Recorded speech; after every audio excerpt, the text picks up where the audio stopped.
Kumusta na kayo mga kaibigan? Ang pelikulang ating pag-uusapan ngayon mga kaibigan ay may titulong Goalkeeper of the Galaxy Cosmo Ball kung saan ang isang lalaki ay aksidenteng napaamo ang isang napakabangis na halimaw sa universo na kalaunan ay naging iligtas sa sangkatauhan. Simulan na natin. Magbubukas ang pelikula sa taong 2071 sa lungsod ng Moscow. Inilalarawan ang kapaligiran kung paano lubhang nagdusa ang planetang Earth mula sa intergalactic war na pinasimulan ni Cherno, isang masamang siyentipiko na nangangarap na masakop ang buong universo. Siya ay itinuturing na pinakamapanganib na bilanggo, ginagawa ang kanyang mga eksperimento bilang mga sandata na nagbabanta sa buhay. 20 taon pagkatapos ng digmaan, ang mga tao na kilala rin bilang Earthlings, ay humaharap pa rin sa mga paghihirap at pakikibaka upang mapanatili ang kanilang mga pangunahing pangangailangan. Si Anton, isang binatang Earthling, ay naghihintay sa mahabang pila ng mga tao upang muling punuin ang kanyang supply ng tubig kapag ang isang misteryosong figura mula sa mga anino ay sadyang manipulahin ang isang metal na poste para ganmuho mula sa kanyang likuran. Nagtagumpay si Anton na makaiwas sa bumabagsak na poste, ngunit lumilikha ito ng kaguluhan sa lugar. Ang mga taong nakapila ay nakatingin sa kanya ng may pagtataka, na inaakusahan siya na sinasalot ng malas dahil sa inis sa patuloy na mga aksidenteng kinasasangkutan niya. Samantala, ang misteryosong figura, na lumalabas na anak ni Cherno na si Valaya, ay nag-uulat pabalik sa kanyang ama sa kanyang napakalaking spaceship na naging kulungan. Ang pare-parehong nabigong mga pagtatangka ni Valaya na pasiglahin ang DNA ni Anton ay nagpagalit kay Cherno. Ang kanyang pinakabagong imbensyon na tinatawag na protogene, isang kombinasyon ng mga natatanging cell, ay malapit ng maubusan. Ang huling natitirang protogene ay ipinahayag na nasa DNA ni Anton, at ito ang nagsisilbing tanging susi sa kanyang kalayaan. Dahil dito, patuloy siyang pinipilit ni Cherno na ituloy si Anton at patayin siya ng tuluyan, kung saan nakaramdam ng bigat si Valaya. Habang ang bilangguan ni Cherno ay naninirahan sa malalim na ilalim ng lupa ng Earth, isa pang malaking spaceship ang lumilipad sa itaas mismo nito sa loob ng lungsod. Ang spaceship na ito ay ipinapakita bilang isang dandelion na hugis stadium na tumutugon sa isang high-risk flying sport na kilala bilang Cosmoball. Sa sport na ito, kailangang sip A ng mga intergalactic team na may fourth ang mapanirang bola ng enerhiya na tinatawag na Wave Eater ng 5 beses upang buksan ang layunin ng kanilang kalabang koponan at makaiskor ng puntos. Tatlong mahuhusay na tao na sina Fan, Natasha, at Pele ang bumubuo sa team na Earthlings kung saan lahat sila ay mahusay na hinahampas ang layunin ng kanilang kalaban ng bukas sa gitna ng pagiging outnumbered. Ang laro ay binobroadcast saan man sa itaas ng kalangitan ng Earth sa malalaking holographic na mga screen, na nagsisilbing pinakadakilang pinagmumula ng entertainment ng mga tao. Sa kabaligtaran, bigo si Anton sa epektong hatid ng Cosmoball sa mga tao. Tinatawag niya ang mga ito dahil sa pagiging masyadong sausaw sa isang laro kapag may malayong mas magandang bagay na dapat pagtuunan ng pansin gaya ng pagkuha ng trabaho at pagharap sa gutom. Umalik sa stadium, ang Earthlings at ang kanilang kasalukuyang kalaban na mga Ciresians ay parehong nagtagumpay sa pagbubukas ng car nilang magkasalungat na goal zone. Si Stan, isang star player ng mga Ciresians, ay nakagawa ng goal at nangunguna sila ng isa laban sa Earthlings. Sa katunayan, ang Wave Eater ay isa sa mga imbensyon ni Cherno. Sa gitna ng pagdadala ng isa pang Wave Eater sa playing field, matagumpay na naharang ni Cherno ang paglilipat at sa halip ay inihagis ang Wave Eater patungo sa mga makina. Ang ilang makina ay nadudurog hanggang sa magkapira-piraso, na lubhang nasugatan ang mga gwardya sa proseso. Hinihimok nito si Belo, ang pinuno ng Galactic Cosmoball League, na pansamantalang ihinto ang laro at ipaalam sa mga manlalaro ang tungkol sa biglaang teknikal na kahirapan. Nabawi ng mga gwardya ang kontrol sa Wave Eater, at magpapatuloy ang laro sa sandaling maabot ng bola ang playing field. Bagamat nagtatapos ang laro sa isang draw, ito ang unang pagkakataon sa kasaysayan na matagumpay na nakarating ang Earthlings sa finals, na nakakuha ng malakas na palakpakan mula sa mga taong manonood sa loob at labas ng stadium. Si Cherno, sa kabilang banda, ay sumisigaw sa dalamhati nang makitang ang kanyang nilikha ay nagiging mga bukol ng bato. Sumapit ang gabi at umuwi si Anton sa kanyang ina na may sakit.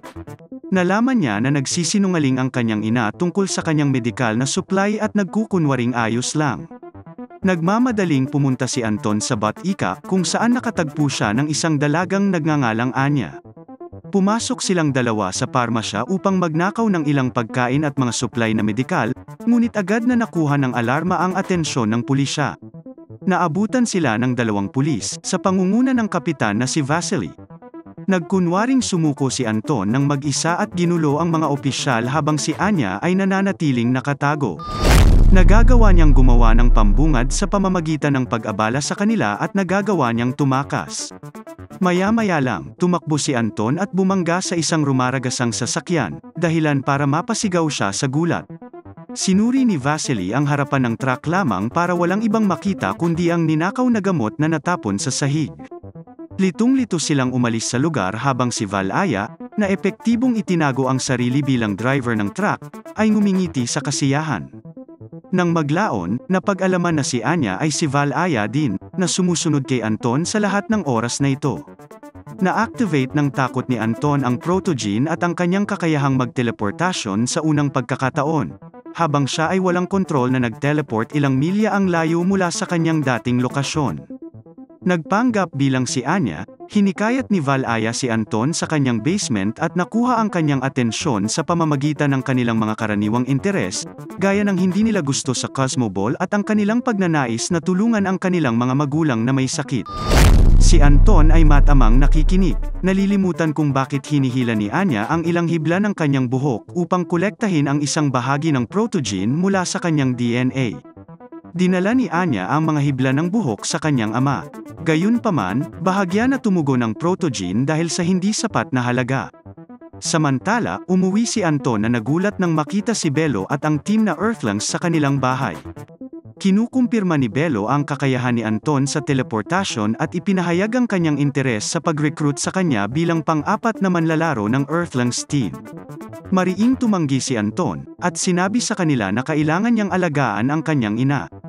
Pumasok si Natasha at nagpumilit na maghanap ng lunas para sa kanyang may sakit na ina kapalit ng kanyang pag-aproba.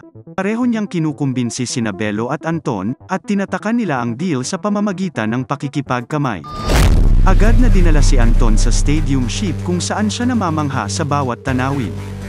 Kanyang pag-check-up, kumukuha si Belo ng sample ng genetic material ni Anton para makabuo ng sarili niyang Sputnik, isang droid na magsisilbing gamit at kaibigan niya sa mga laro. Lahat ng tao mula sa Team Earthling ay nagmamay-ari ng Sputnik na tumutugon sa kani-kanilang komposisyon ng katawan. Bahagyang nahihirapan si Anton sa unang ilang minuto ng pagsasanay ngunit hindi nagtagal upang makontrol ang kanyang mga kakayahan sa teleportasyon. Mabilis siyang nag-adjust sa kanyang mga kakayahan para maobserbahan ni Belo at ng Team Earthlings ang isang sitwasyong hindi pa nila nararanasan. Sa malalim na pag-iisip, inutusan ni Belo si Anton na maglaro para sa unang dalawang laro sa susunod na araw at ipagpatuloy ang kanyang pagsasanay pagkatapos. Umalis si Belo kasama si Natasha pagkatapos upang makipagkita sa Galactic Council at pag-usapan ang tungkol sa posibleng lunas para sa ina ni Anton. Ipinakita ng konseho ang kanilang paghamak sa pag-isip na tulungan si Anton at sa intergalactic infection ng kanyang ina ngunit mahigpit na iginiit ni Belo na sundin ang deal. Tinuturing niya si Anton bilang ang pinakamatalinong atieta pagkatapos makita ang kanyang pagganap sa unang araw ng pagsasanay. Si Natasha ay gumugugol ng oras kay Anton at ipinapahayag ang kanyang pagmamahal sa kanya sa bawat pagkakataon na natatamo niya, na kadalasang naguguluhan kay Anton. Sa isa pang tala, si Valaya na nagbagong anyo bilang kanyang kahaliling pagkakakilanlan na si Anya ay nakakuha ng atensyon ni Anton sa pamamagitan ng magkaparehong hindi pagkagusto nila sa Cosmoball at sa parehong intensyon na maghanap ng lunas para sa kanyang ama. Sinamantala niya si Anton sa pamamagitan ng pagbibigay sa kanya ng nakakalaso na pod na posibleng makasira sa stadium ship at tuluyang wakasan ang Cosmoball. Dumating ang Sputnik ni Anton sa eksena kasama si Natasha para sunduin siya. Bago sila umalis, hinalikan ni Anya si Anton sa labi at inilagay ang pod sa kanyang kamay habang pinagdududahan ni Anton ang Sputnik na nakatingin kay Anya. Sa kanilang pagbabalik sa stadium ship, naging interesado si Anton sa kanyang Sputnik. Sinabi sa kanya ni Natasha na binabalaan ng mga Sputnik ang kanilang may-ari sa mga potensyal na banta di maaaring i-activate o hindi ang battle mode depende sa posibilidad ng panganib. Isa pang laro ng Cosmoball ang magsisimula sa susunod na round. Ang lason na pod ay nananatiling hindi natukoy kahit na pagkatapos sumailalim sa inspection. Ang Team Earthlings ay naglilink sa kanilang Sputniks para maghanda para sa laro. Si Anton, na maingat na nakahawak sa knuckle-alasong pod sa kanyang kamay, ay nakadikit ito sa ilalim ng kanyang guwantes. Kinausap ni Anton ang kanyang Sputnik at tinanggal ang guwantes. At ginagamit ni Anton ang kanyang kamay para pigain ang knuckle-alasong pod, at kumalat ang katas nito sa sahig ng stadium ship. Walang pag-aalinlangan na umalis si Anton pagkatapos sundin ang utos ni Anya at pumasok sa waiting area. Sa pagpasok ng mga atleta sa larangan ng paglalaro, nakita ni Anton ang kanyang sarili na napapaligiran ng isang malaking pulutong na puno ng pagbati sa pagsalubong. Bumalik sa kanyang bahay, ang kanyang ina ay nanonood ng laro kasama si Vasily, mukhang mas malusog kaysa dati mula sa tuloy-tuloy na mga gamot. Sa lalong madaling panahon, ang mga manlalaro ay nasa posisyon at sinimulan ang laro. Si Anton, sa kabilang banda, ay nakaupo sa lupa at hindi pinapansin ang buong laro, dahilan upang tawagin siyang quitter ng audience. Pinipos ni Bello ang laro para ipatawag si Anton, sinusubukang magpaalam sa kanya. Ipinakita niya kay Anton ang buong makinarya sa loob ng stadium ship at ipinaliwanag kung paano higit pa sa isang laro ang Cosmo Ball. Sinabi niya kay Anton ang tungkol sa digmaan, si Kimo, ang Wave Eater, at ang kanyang huling imbensyon na ang Protogene. Sa huli, sinabi niya kay Anton na ang pagiging atleta ay nagbibigay daan sa kanya na bigyan ang kanyang kapwa Earthlings ng pag-asa sa gitna ng kanilang kasalukuyang sitwasyon. Sa kalaunan ay napagtanto ni Anton ang mga epekto ng kanyang pagkilos, at tumakbo siya pabalik upang kunin ang knuckle-alasong pod na kanyang ibinagsak, para lang malaman na ito ay tumagos na sa isang bahagi ng ship stadium. Bumalik siya sa larangan ng paglalaro at sumigaw na nahawa na ang stadium ngunit walang pakinabang habang nagpapatuloy ang laro. Sa kabutihang palad ay napansin siya ni Bello at mabilis siyang nakareact sa pamamagitan ng pagyayelo sa lugar na nahawahan. Patuloy na kumakalat ang lason at ang stadium ship ay napupunta sa emergency evacuation mode upang maprotektahan ang audience. Dumating si Natasha para palayain ang natitirang audience na natigil sa loob ng hamampes ang Wave Eater patungo sa kanyang direksyon.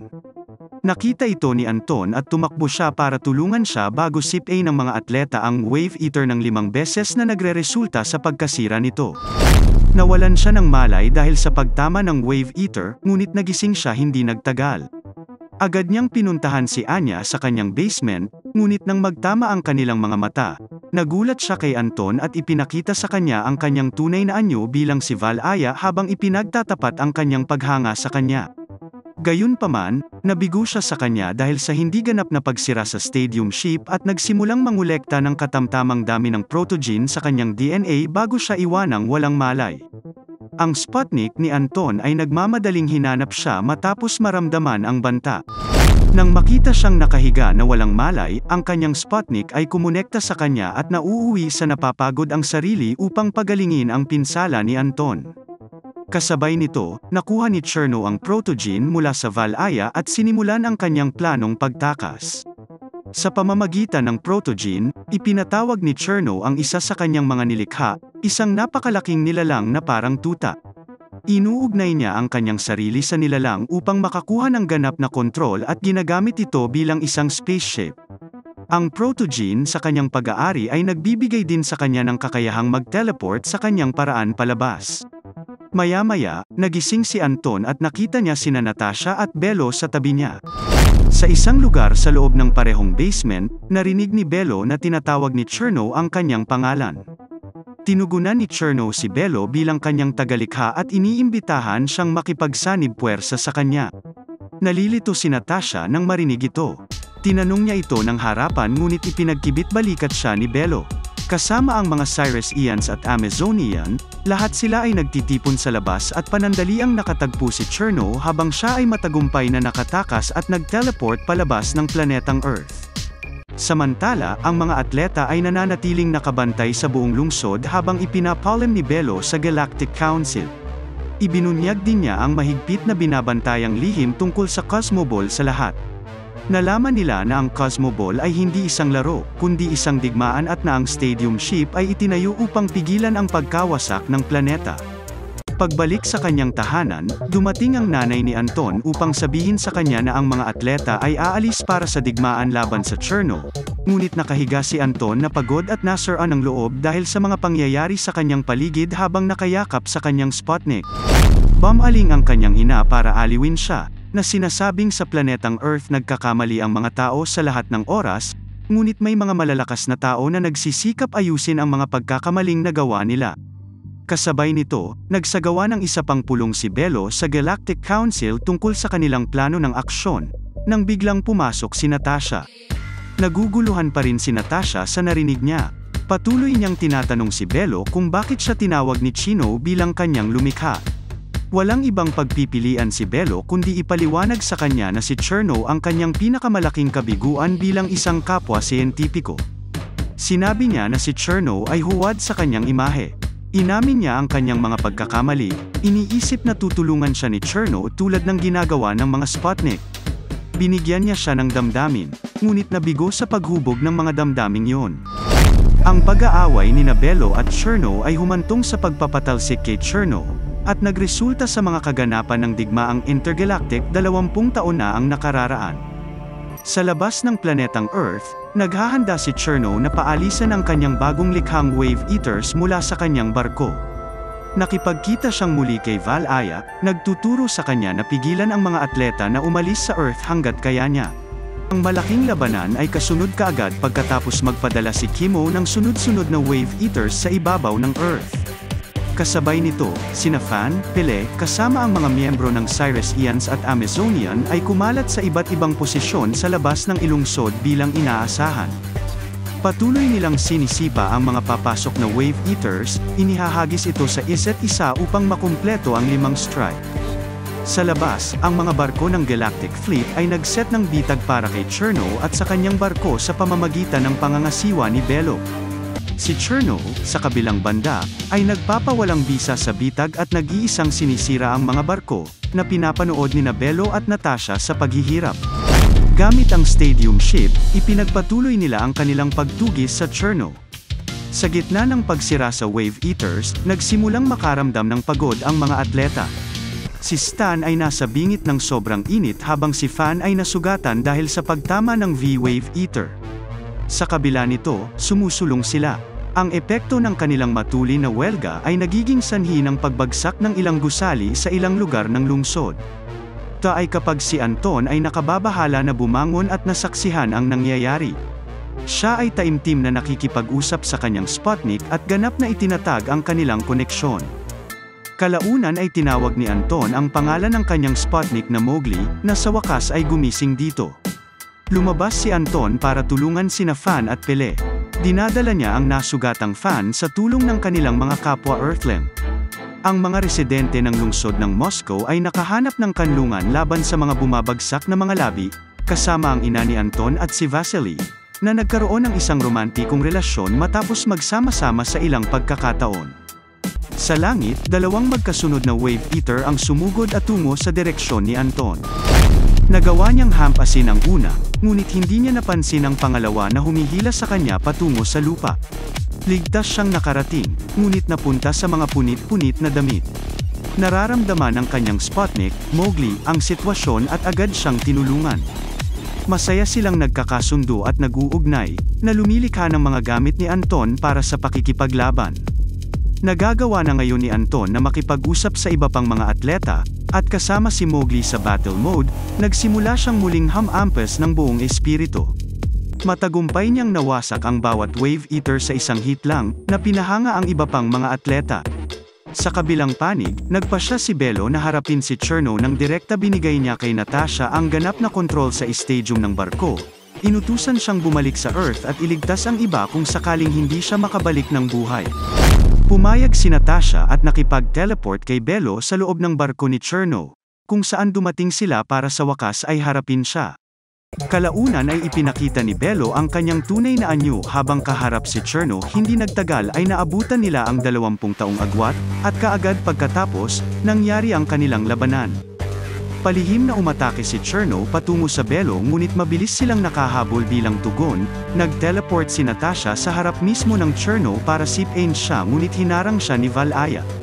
Iniiwasan ni Natasha ang pag-atake ni Valaya at nag-teleport palayo. Gayunpaman, nahuli siya ni Valaya at agad siyang natigilan. Si Cherno ay agresibong naniningil kay Belo, ipinagmamalaki na siya ay naging mas malakas kaysa sa kanya sa kabila ng pagiging nilikha niya. Samantala, matagumpay na naka-teleport si Anton sa buwan ng Earth kasama si Mowgli, na nasaksihan ang malungkot na kalagayan ng buwan. Nag-a-activate ang alarm ng Mowgli, na nakakaramdam ng panganib sa malapit. Dumiretso sila sa lugar habang iniisip sina Natasha at Belo. Sa barko, pinagalitan ni Belo si Cherno pagkatapos niyang umatake gamit ang mga bola ng yelo patungo sa kanyang proto-genes. Gumagawa si Cherno ng malaking kalasag para protektahan ang kanyang nilikha habang patuloy na umaatake si Belo. Nadulas ni Belo ang isang bola ng yelo sa itaas mismo ng kalasag, kung saan direktang tinamaan niya si Cherno. Kumalat ang yelo sa paligid ng Cherno at nagyayelo ang buong katawan niya. Nang masira ng patuloy na pag-atake ni Belo ang shield at halos ma-freeze ang buong paglikha ni Cherno ng proto-genes, nagbago ang anyo ni Valaya sa anyo ni Natasha at natigilan siya. Kasalukuyang nangunguna si Valaya, na nawalan ng kakayahan pareho sina Belo at Natasha bago niya sirain ang yelo na kumukulong sa Cherno.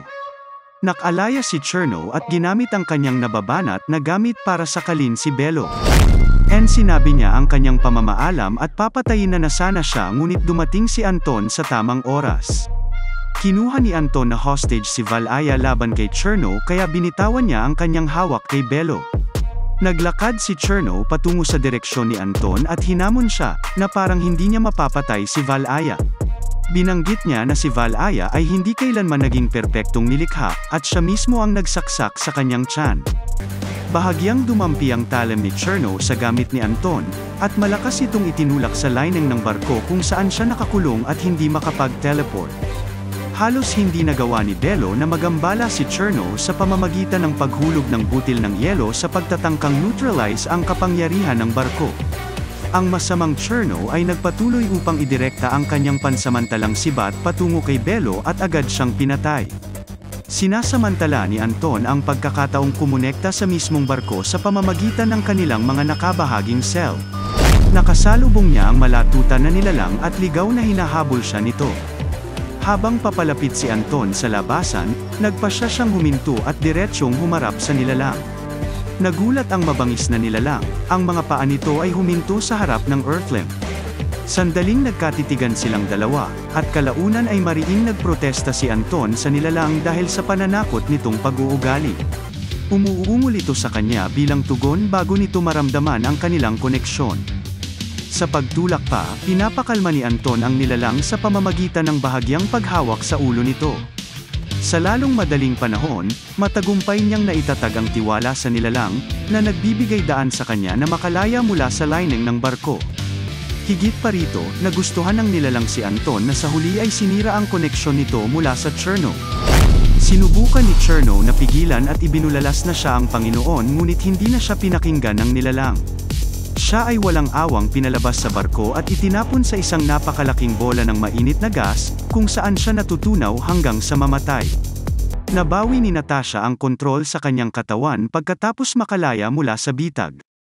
Nag-teleport si Anton pabalik sa kanya at magkasama silang bumalik sa Earth. Sa Earth, ang mga mamamayan ay napapagod na sa pagtatago. Nagiging determinado silang mabuhay at magtipon upang ipaglaban ang sangkatauhan. Sa pangunguna ni Vasily, pumunta sila sa posisyon, handang lumaban sa Wave Eaters na paparating nang biglang huminto ang lahat at nanatili sa pwesto pagkatapos ng pagkatalo ni Cherno. Sa pag-aangkin ng kanilang tagumpay, ang mga residente ng lungsod ng Moscow ay tuwang-tuwa ng malakas. Pagkaraan ng ilang panahon, ang lungsod ay dinadala sa mas magandang hugis sa ilalim ng pamumuno ni Natasha. Ang enerhiya mula sa mga natitirang Wave Eaters ay ginamit upang ibalik at pahusayin ang paraan ng pamumuhay sa Earth. Sa kanyang talumpati, idiniin niya na oras na para mabuhay ang mga Earthling, hindi lamang mabuhay. Ipinapalabas ito sa buong planeta, na pinarangalan ng lahat ang sakripisyo ni Belo. Nagtapos ang pelikula sa muling pagsasama-sama ng team na Earthlings pagkatapos ng talumpati ni Natasha kasama ang nanay ni Anton, ang bagong stepdad na si Vasily, Mowgli, at ang nilalang na tinatawag niyang Kid.